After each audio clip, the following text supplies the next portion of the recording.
الحمد لله وكفى والصلاة والسلام على عباده الذين اصطفى أما بعد. عن أنس بن مالك رضي الله تعالى عنه أن النبي صلى الله عليه وسلم كان إذا دخل رجب قال اللهم بارك لنا في رجب وشعبان وبلغنا رمضان أو كما قال عليه الصلاة والسلام. صدق رسول الله صلی اللہ علیہ وسلم.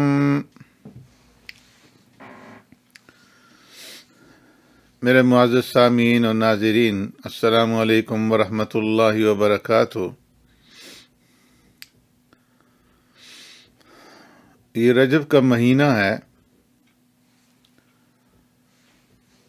اور رجب کا مہینہ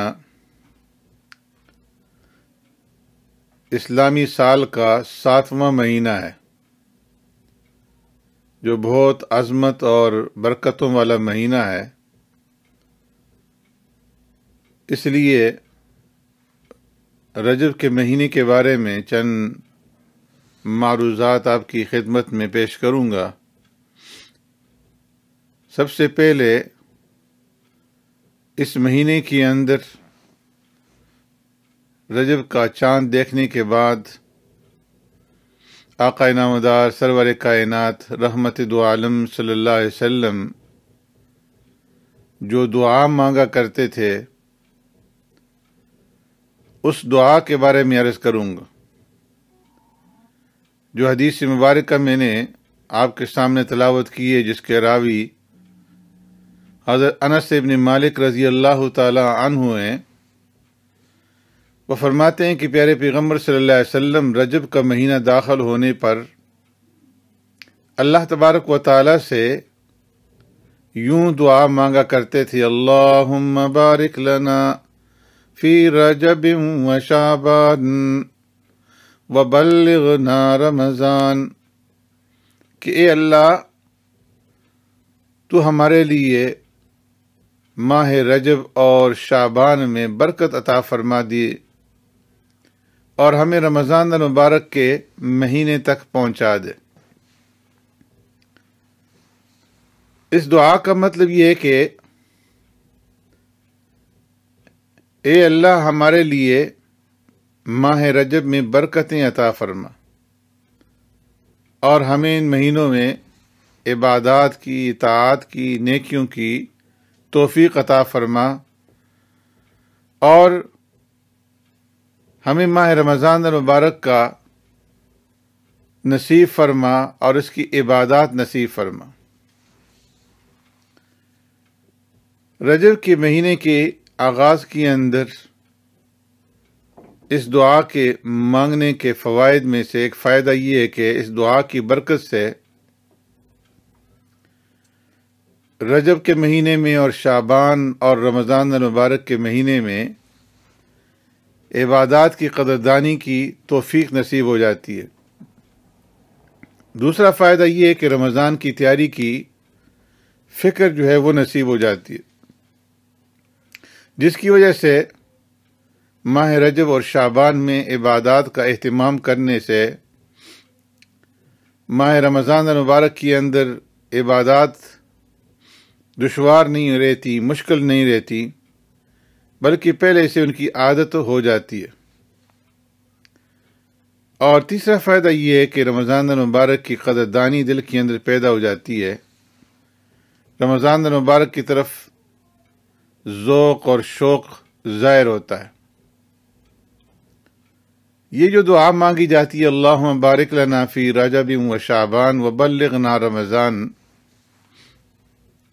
اس دعا کے اندر اہل علم کی طرف سے کلام ہوا ہے. بعض اہل علم اس کو شدید ضعیف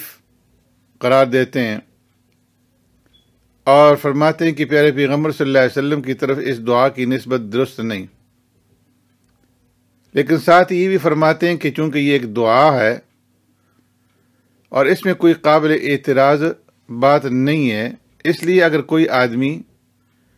اس دعا کو سنت یا مستحب سمجھے بغیر مانگ لے تو اس کے اندر کوئی حرج نہیں ہے۔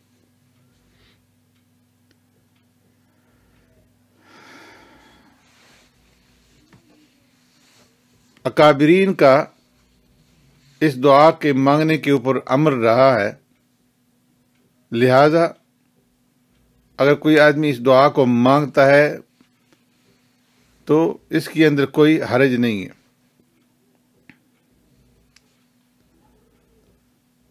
حضرت امام شافعی رحمۃ اللہ تعالی علیہ نے فرمایا ہے کہ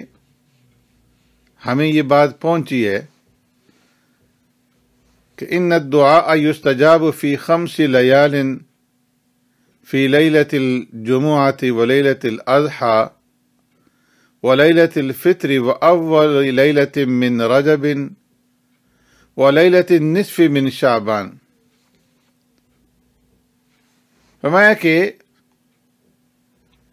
ہمیں یہ بات پہنچی ہے کہ 5 راتوں میں دعا زیادہ قبول ہوتی ہے، ایک جمعہ کی رات، دوسری عید الاضحیٰ کی رات، تیسری عید الفطر کی رات، چوتھی ماہ رجب کی پہلی رات، اور 5ویں 15 شعبان کی رات۔ آگے امام شافعی رحمۃ اللہ تعالی علیہ فرماتے ہیں کہ میں اس کو مستحب قرار دیتا ہوں کہ آدمی ان راتوں کے اندر دعاؤں کا اہتمام کرے۔ اسی طرح کی ایک روایت حضرت عبداللہ بن عمر رضی اللہ تعالیٰ عنہما سے بھی منقول ہے، قال 5 لیال لا ترد فیہن الدعاء لیلۃ الجمعۃ واول لیلۃ من رجب